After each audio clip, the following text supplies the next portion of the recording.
我今天要向各位提供一个非常有趣的观察视角，由自然资源部发布的分类用地数据。这些数据刊发在自然资源部的年度公报中，有兴趣的朋友可以去它的官网上看，每一年都有，2024年度的公报也已经出来了。这些数据非常的有意思，它精准地记录了中国历年的土地分类利用情况。各位，要发展经济就必须开发和建设，也就是必须办理用地手续，并且中国几乎所有的建设用地都属于国有土地，无论哪一种开发活动，大基建、开厂开矿、住宅和商服开发，全都要向国土部门办理手续，并因此形成用地数据，最终汇总到国土资源部。因此，中国经济的兴衰过程也必然会在这些分门别类的用地数据里体现出来。而且更有意思的是，分类用地数据是一个非常冷门的数据，我相信除了老满我之外，此前根本就没人会关注到这个数据，自然资源部因此也没有任何冲动对这组数据进行造假。所以这组数据是非常真实的，是对中国经济活动情况的客观反映。经济活动越旺盛，各类用地数据当然也就越高，经济活动越萧条，相应的用地数据当然也就越低。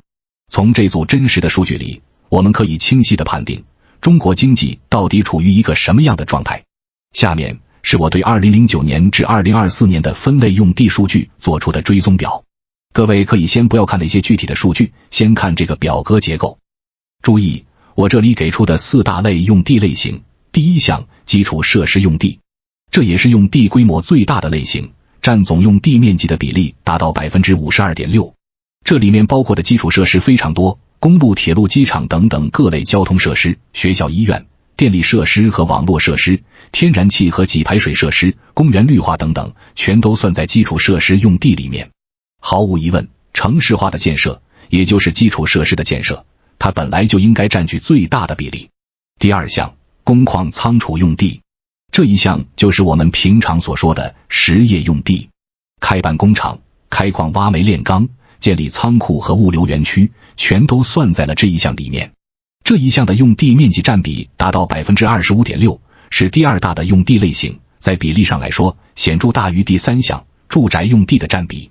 住宅用地占比为 15.6%， 这一项我们非常熟悉了，我们一般所说的卖地，说的就是卖住宅地。不过住宅用地的面积占比其实一直都不算大，它的优势是单价贵。在1、2线城市，住宅用地的每亩单价往往是工业用地的50至100倍，极端一点的情况甚至可以达到200倍。所以虽然住宅用地的占比不大，但是它创造的卖地收入长期以来占政府全部土地出让收入的比值都维持在 85% 左右。第4类是商服用地，也就是建大型商场和写字楼的地块。这种专门的商服用地的占比就更低了，只有 6.2%。 注意，这里的商服用地不包括大型住宅小区里面配套的商业，这里是专用于兴建大型商业和写字楼群的地块。政府集中卖这种地，一般是为了建设中心商务区，也就是所谓的 CBD。 理解了这4项用地类型，现在我来分别讲述每一种用地类型的数据演变。首先要说的是各位相对来说最熟悉的住宅用地和商服用地。我这里将这2种用地的数据单独拿了出来，做成了折线图，看起来更加清晰明了。2009年之后，住宅用地的供应面积经历了2次波折。在2013年的时候曾经达到顶峰，供应面积达到 13.8 万公顷，这也是中国房地产市场经历的第1轮泡沫。2014年之后泡沫破灭，房价开始猛烈下降，当时广州的房价降了30%，中心区从3万降到2万，而深圳中心区的房价则是直接腰斩，从4万降到2万。因应这种房价破灭的现象，住宅用地供应量当然是迅速减少，到2016年的时候，住宅用地供应量已经下降到了 7.5 万公顷，这也是当时市场最惨烈的时候。今时今日我们回头来看，如果当时放任地产泡沫继续破灭，其实问题也不大。当时中国经济还在蓬勃发展，所有城市的核心产业都还有巨大的发展空间，与欧美的关系也还依然友好。当时的失业率极低，老百姓都还有工作，收入也还在快速上涨，就算是房价跌了，哪怕是跌光了首付，也不影响老百姓继续供楼，只不过是心里有点难受罢了。就当时来说，地产泡沫破就破了，无非就是卖地收入减少，政府要过紧日子。受影响的主要就是政府，各大产业受到的影响极低，老百姓层面则几乎不受影响。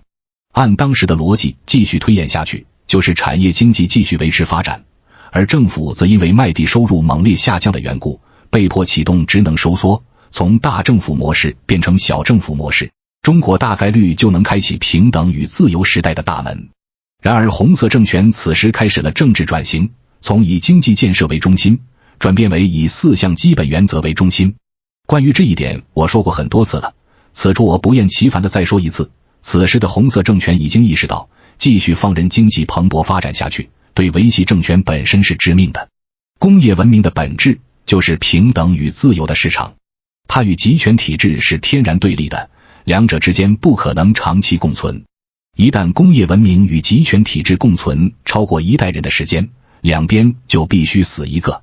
2014年的第一轮地产泡沫破灭，事实上就是向红色政权敲响的警钟，你必须做出选择了，要么是你死，从此变成一个小政府，要么是经济死。红色政权必须积极主动的去工业化，主动扼杀民营经济，筹划民营企业主，收割老百姓的财富，实现权力与财富的高度集中，同时与欧美各国决裂，禁止自由与平等的思想继续向国内渗透。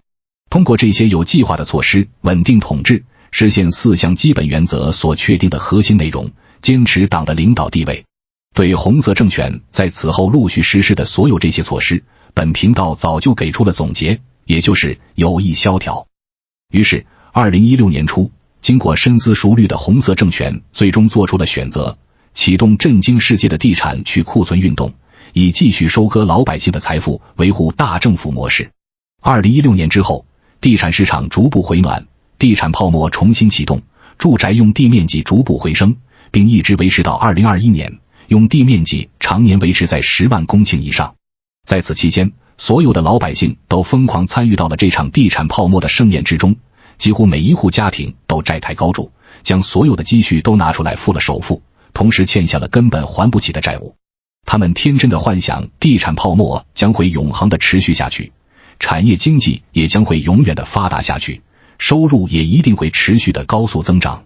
至于萧条，永远都不会在中国出现。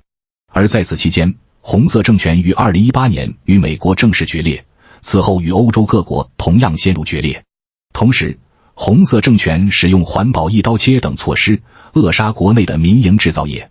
2020年新冠封控期间，红色政权更是趁着这个天赐良机，建立了网格管理制度，将权力之手渗透到了社会最底层的毛细血管。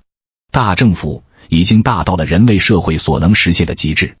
而中国的产业经济本身则已经陷入了巨大的困境。不过所有这些负面的信息统统都被无知的老百姓无视了，他们深陷在地产泡沫的美梦之中，根本就不愿意醒过来。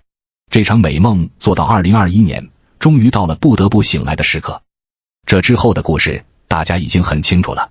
恒大地产第一个爆雷，此后百强地产公司轮番爆雷。到现在这一刻，除了极少数国有地产企业因为银行的输血还在苟延残喘之外，所有的民营地产公司都已经爆雷，还不起债，也交不了房。中国所有的城市房价都已经跌了至少40%，很多城市甚至都已经跌出了白菜价，3-5万块钱就能买一套房的城市比比皆是。至于广大的老百姓，则是40岁之后面临普遍性的失业，失业率高到国家统计局甚至被迫修改了统计规则，只要一周有2个小时的工作时间，比如在网上做了2个小时的直播，无论有没有挣到钱，全都是就业，而且是充分就业。广大的老百姓不仅是买不起新房，手上的老房也已经供不起了。就这样的情况，其结果当然会在住宅用地面积里体现出来。于是2021年之后，住宅用地面积开始猛烈下降，到2024年已经下降到了 4.7 万公顷，显著低于第一轮地产泡沫破灭时期的2016年。并且各位不需要怀疑，这一切都是红色政权希望看到的。老百姓越是在地产泡沫破灭的痛苦之中苦苦挣扎，政权就越是稳固。这就是有意萧条的公理，真正的政治规律，比各位整天听传听来的肤浅可笑的政治八卦要残酷100倍。在经济已经显著萧条、地产泡沫彻底破灭的时刻， CBD 的建设当然也必须停止，所以商服用地的供应同样也是大幅减少。2020年达到 4.1 万公顷的阶段性峰值之后，商服用地的供应量就开始大幅减少，到2024年下降到 2.5 万公顷。我个人的判断，很快这个数据就会下降到0。接下来中国将面临长达2-3代人的持续性萧条，不再需要新建任何新的商场和写字楼了。现在我们来看第二组分类数据，基础设施用地和工矿仓储用地的数据。首先要看的是基础设施用地数据。基础设施建设，也就是基建，是中国政府上上下下的官员最喜爱的项目，没有之一。我相信各位观众也很理解这种喜爱之情的由来，有基建才有贪腐。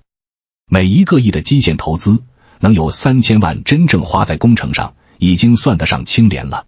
剩下的7000万，当然是被各级官员用各种办法贪走了。身处这样的官场，任何一名参与其中的官员都不可能是清白的。你必须得拿，这样别人才能拿，你的上级才能拿。你不拿，所有人都拿得不安心。你阻挡了别人的财路，你就注定死无葬身之地。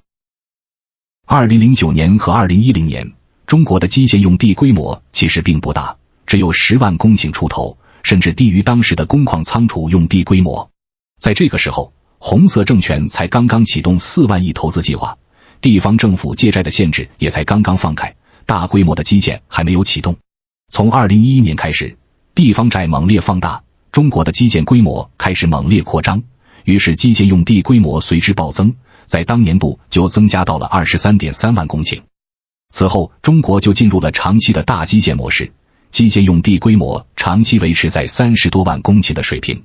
注意，大基建模式本质上就是红色政权对各级地方官员的收买和控制。你支持红色政权，与政权一条心，无条件的支持红色政权开历史的倒车，你就能持续性的发财。你要跟政权过不去，这也看不惯那也看不惯，那你此前的贪腐就是把柄，红色政权可以随时将你抓去坐牢，枪毙你也没有任何问题。2021年地产泡沫破灭，为了维持全社会的整体投资规模，让经济不至于当即崩塌，中国政府启动更大规模的基建投资，因此基建用地规模当即暴涨。2022年和2023年都超过了40万公顷，2023年更是达到了49万公顷，到的历史峰值。注意，红色政权需要的是萧条，而不是一夜崩塌。缓慢而有计划的萧条是可以承受的，也是红色政权所需要的。但是一夜之间的崩塌，经济的瞬间脆断，这样的后果即便是红色政权也无法承受。通过史无前例的大基建延缓经济崩塌的节奏，从空中解体演变为长期的萧条，就是红色政权的既定方针。到2024年，经济脆断的风险已经解除，长期萧条的趋势已经成型，基建投资可以适当放缓。于是2024年基础设施用地规模下降到了38万公顷，较2023年的降幅为 22.4%。 我相信2025年也一定会继续下降，最后稳定在25万公顷左右。这样官员们也还普遍性的有工程可以干，有油水可以捞，财政的负担也不会太大，萧条也能长时间的持续，从而给红色政权带来最长时间的稳定执政空间。至于工矿仓储用地，在2022年达到阶段性的峰值 19.8 万公顷之后，就开始掉头下行。2024年下降到了 15.5 万公顷，较峰值的降幅为 21.7%， 已经退回到了2019年的水平。事实上，这也是近2年来中国的失业率暴增的主要原因，实体产业的投资确实在减少，增量跟不上，刚刚毕业的大学生当然也就找不到工作。目前中美启动了第2轮贸易战，中国的实体产业将会更加迅速的撤出，因此工矿仓储用地数据也一定会更加快速的减少。注意，清理工矿企业本身就与红色中国的有意萧条政策相吻合，所以未来这组数据一定会以更加陡峭的坡度加速下行。我估计2025年就会下降到10万公顷附近，此后1-2年内就会下降到5万公顷以下，这是大势所趋，根本就无可抵抗。在本节目的最后，我想说的是，长期的萧条已经确定无疑地降临中国。而在屏幕之前的你，做好准备了吗？你还在幻想升职加薪吗？你还沉浸在岁月静好的美梦里吗？你还盯着眼前的一点蝇头小利而沾沾自喜吗？你失业了吗？你找到工作了吗？你交得起房租吗？你这个月的房贷还了吗？你娃补习班的费用交了吗？你变成失信人了吗？你每天能送100单外卖吗？你每天早上睁开眼睛感觉到绝望吗？如果你感觉到绝望，那是应该的，因为这所有的一切都是你应得的。